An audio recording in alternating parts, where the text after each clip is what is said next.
আল্লাহ পাকের দরবারে আবারও শুকরিয়া জানাই যে আল্লাহ পাক আমাদেরকে কবুল করেছেন দ্বিতীয়বার শাপলা চত্বরে আসা।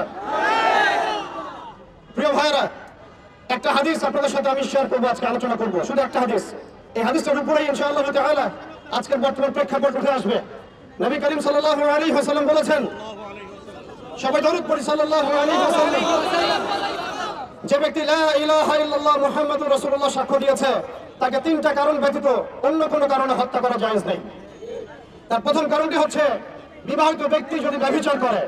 আপনারা যদি আজকের এই ব্যানারটার দিকে তাকান, একজন ব্যক্তির নাম উঠে আসবে। সে ব্যক্তি শুধু ব্যভিচার করে নাই, বরং ধর্ষণ করেছে।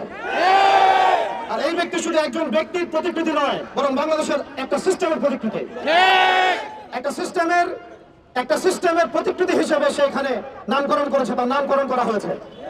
দ্বিতীয় কথা হচ্ছে, যে ব্যক্তি আল্লাহ এবং তার রাসূল মুহাম্মদ সাল্লাল্লাহু আলাইহি ওয়াসাল্লামের শানে কটূক্তি করবে, সেই ব্যক্তি মুরতাদ হয়ে যাবে, সে হত্যাযোগ্য অপরাধ করেছে।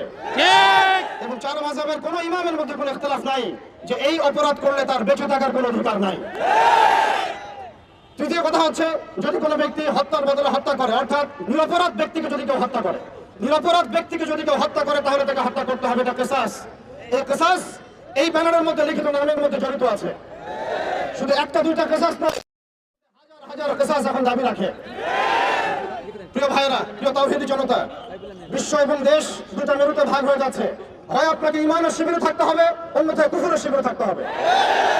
হয় আপনাকে মুমিন হতে হবে অথবা মুনাফিক হতে হবে। হয় আপনি মুশরিক হবেন, না হলে তাওহীদপন্থী হবেন। হয় আপনি তাওহীদি জনতা হবেন অথবা আপনি কাফেরদের জনতা হবেন। এর মাঝামাঝি কোনো রাস্তা আমাদের সামনে খোলা নাই।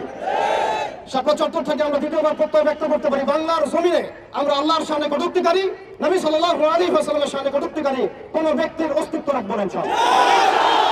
আমরা এই দায়ভার আমরা নিজের হাতে উঠাতে চাই না। আমরা চাই আমাদের প্রশাসন, আমাদের কর্তৃপক্ষ, আমাদের সরকার, আমাদের ঊর্ধ্বতন কর্তৃপক্ষ তারা নিজেরা উদ্যোগ নিয়ে ব্লাসফেমি আইনের মাধ্যমে এর দ্রুত বিচার বাস্তবায়ন করবে। এরপরও যদি আপনারা এই গাদ্দারদের, এই শাতমে রাসূলদের, আল্লাহ দ্রোহীদের পক্ষ অবলম্বন করেন, তাহলে ওয়াল্লাহি তারা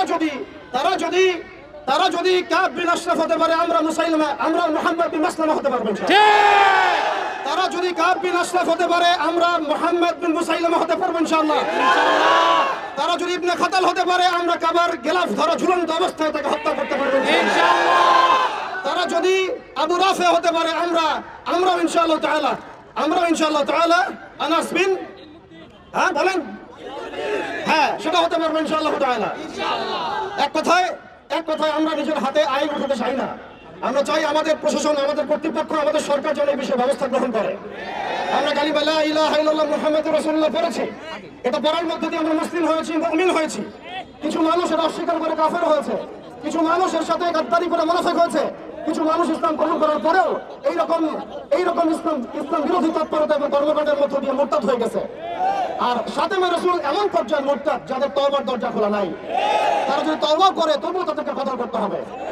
মান সাব্বা নাবিয়ান ফাকতুলুহু, মান সাব্বা নাবিয়ান ফাকতুলুহু, মান সাব্বা নাবিয়ান ফাকতুলুহু। আল্লাহ রাব্বুল আলামিন আমাদের সবাইকে তাওহীদের উপর থাকার তৌফিক দান করেন।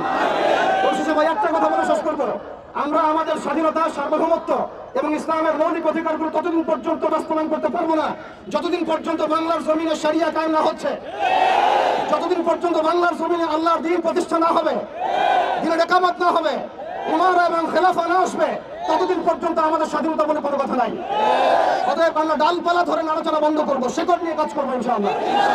আজকে এই শাতেমদের ইস্যু যেমন আমাদেরকে ঐক্যবদ্ধ করেছে, এইভাবেই যেন আমরা ঐক্যবদ্ধ থাকতে পারি। কোন মুশরিক মুরতাদরা যেন আমাদের মধ্যে বিভেদ সৃষ্টি করতে না পারে। ইনশাআল্লাহ আমরা বাংলার জমিনে আল্লাহর দ্বীন কায়েম করেই ছাড়বো ইনশাআল্লাহ। ইয়া হুররিয়াত ইয়া শাহাদাত।